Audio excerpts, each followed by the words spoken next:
Bismillahirrahmanirrahim. Assalamualaikum warahmatullahi wabarakatuh. Innal hamdalillah nahmaduhu wa nasta'inuhu wa nastaghfiruh wa na'udzu billahi min syururi anfusina wa min sayyiati a'malina.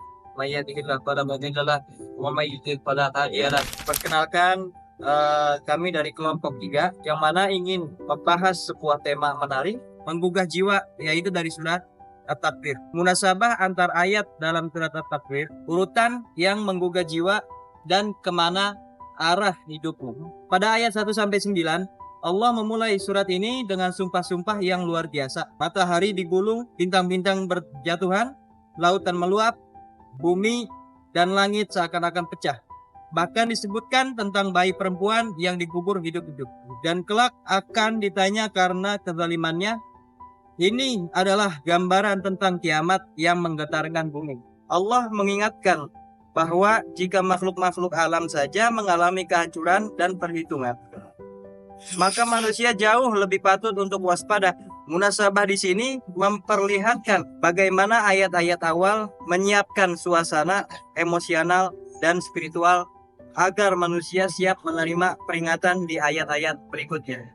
Demikian ya yang bisa saya sampaikan. Selanjutnya akan dipersembahkan, akan dibacakan dan dilanjutkan oleh Saudara Alvin.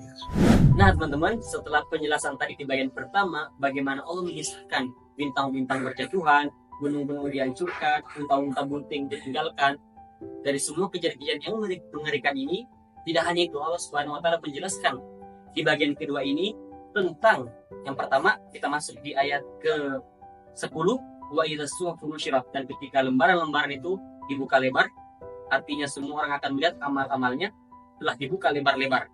Dan di ayat ke-11-nya, tidak hanya itu, ayat ke-11-nya wa idza sama'u kusyitat, dan apabila langit yang kokoh yang kita lihat sekarang itu dilenyapkan. Nah, teman-teman, kita berpikir dengan apa yang saudara Hafiz jelaskan, di mana ayat ini jelaskan mengenai tentang Langit yang dilenyapkan.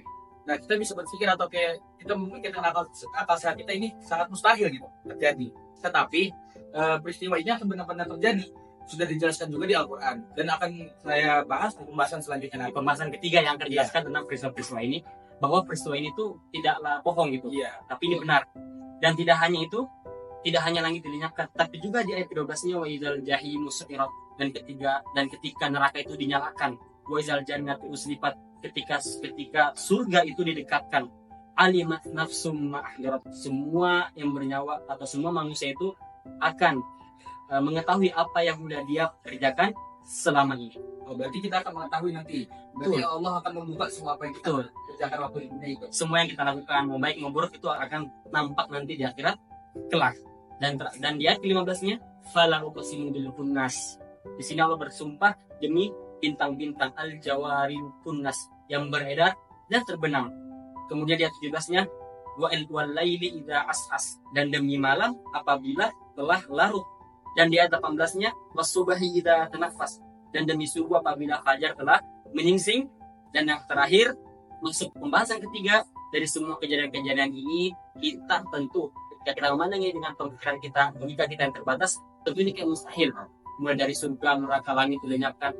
Maka untuk membuktikan ini akan dibahas oleh saudara Tommy bahwa kabar ini betul-betul terjadi. Nah, baik teman-teman, kita sudah jelaskan tadi apa yang saudara Alvin sampaikan, bahwa tentang peristiwa-peristiwa yang akan terjadi gitu. Nah, yang kita berpikir itu mustahil terjadi. Tapi di sini saya akan menyampaikan bahwa berita itu sangat benar, gitu. Dimana dijelaskan dalam Al-Quran di ayat ke-19 surah At-Takwir, innahu laqaulu rasulin karim. Nah, yang dimana ini firman Allah Subhanahu wa Ta'ala yang dibawa oleh malaikat Jibril, gitu. Lalu di ayat yang selanjutnya, li quwwatin 'inda dzil 'arsy makin. Kenapa Allah memerintahkan malaikat Jibril yang menyampaikan wahyu ini, menyampaikan berita ini? Karena malaikat Jibril ini memiliki kekuatan dan kedudukan di sisi Allah Subhanahu wa Ta'ala. Jadi ini juga di antara alasan Allah menyebutkan ciri-ciri malaikat Jibril ini, ingin membuktikan bahwa kabar-kabar semua yang tadi itu tentang yang mengerikan hari kiamat itu dibawa oleh malaikat yang paling mulia. Betul. Dan tidak hanya itu ya. Dan tidak hanya itu. Dijelaskan di ayat selanjutnya juga, muto'in sama amin. Kenapa Allah memerintahkan malaikat Jibril yang menyampaikan berita ini, menyampaikan wahyu ini gitu. Karena kita perlu garis bawahi muto'in sama amin, aminnya ini. Jadi malaikat Jibril ini malaikat yang paling dipercaya. Amin itu terpercaya. Amin itu terpercaya. Makanya kenapa Allah Subhanahu wa taala ini memerintahkan malaikat Jibril untuk menyampaikan berita ini kepada Rasulullah Sallallahu Alaihi Wasallam Dan juga pada umat. dan kepada umat. Baik. Lalu siapa sih itu Rasulullah Sallallahu Alaihi Wasallam? Kenapa sih malaikat Jibril menurunkan wahyu ini atau menyampaikan berita ini kepada Rasulullah Sallallahu Alaihi Wasallam untuk disampaikan kepada umat manusia? Nah, pembahasan itu akan dibahas ke pembahasan selanjutnya yang akan disampaikan oleh saudara Musa.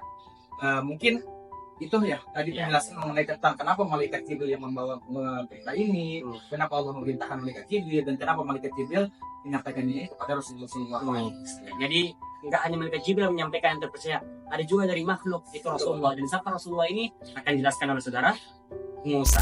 Pada pembahasan sebelumnya telah dijelaskan bahwa malaikat Jibril ini adalah pembawa wahyu yang terpercaya. Ini Allah Subhanahu wa taala mengalihkan fokus kepada Rasulullah SAW sebagai penyampai wahyu kepada manusia. Di dalam ayat 22 sampai 25 Allah Subhanahu wa taala menepis semua tuduhan terhadap Rasul. Gimana tuh cara Rasulullah Allah menepisnya? Gini, bahwa beliau ini bukanlah orang yang gila, bukan pembohong dan bukan pula seseorang yang menyembunyikan wahyu demi kepentingan pribadinya. Ya. Dalilnya, sebagaimana Allah berfirman, Ya ayyuhar rasul balligh ma unzila ilaika mir rabbik wa illam taf'al fama ballaghta risalatan wallahu ya'simuka minan nas innallaha la yahdil qaumal kafirin. Dalam ayat ini Allah menegaskan tidak ada satupun ayat dari Al-Quran yang disembunyikan oleh Nabi Muhammad SAW. Ayat ini menjadi bukti bahwa Rasulullah adalah sosok yang jujur.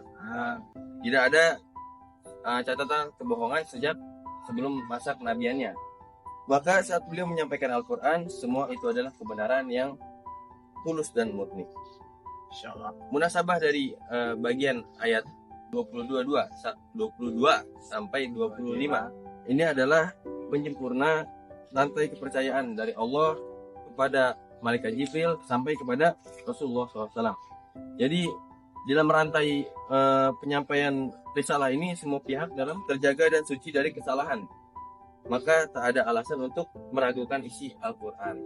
Oke, jadi nggak ada alasan lagi kita meragukan Al-Quran. Ya betul. Kalau kita renungkan ayat-ayat ini tidak hanya mematahkan fitnah kepada Nabi saja, tapi juga memperkuat iman kita bahwa yang kita baca, yang kita hafal dan kita pelajari ini adalah wahyu yang sampai ke tangan kita secara utuh dan bersih. Tidak ada keraguan di dalam. Nah, bagaimana nih penjelasan dari antum tentang ayat-ayat terakhir dalam surat At-Takwir? Nah, karena ini adalah bagian yang sangat penting, Allah sangat menekankan tadi pada ayat ini, karena di ayat 26 sampai 29 ini adalah bagian yang sangat menyentuh. Kok bisa semenyentuh apa sih? Nah, jadi Allah katakan dalam Al-Quran, Fa'aina tadhabun, akan kemanakah kamu akan pergi? Oh iya. Nah, jadi ini bukan hanya sekadar pertanyaan informatif, bukan hanya memberitahu kita ke pertanyaan itu, tapi pertanyaan ini ialah menjadi penekan bahwasannya Al-Quran itu ialah benar-benar wahyu, memvalidasinya dan menjadi peringatan. Dan sekarang sudah saatnya bagi kita untuk menentukan pilihan. Nah, setelah dijelaskan semuanya, nah, apakah kita tetap mau memilih beriman pada Al-Quran terus mengikuti petunjuknya, ataukah kita justru malah mengikuti hawa nafsu kita? Nah, jadi Allah mengajak kita untuk merenungkan apa yang sudah Allah sampaikan dalam Al-Quran. Nah, semoga setelah kita mempelajari dari surat At-Takwir ini, harapannya ya kita menjadi orang-orang yang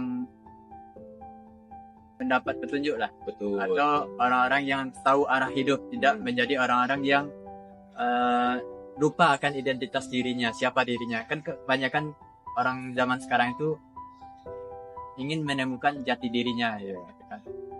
Nah, mungkin begitulah pembahasan pada surat At-Takwir ini.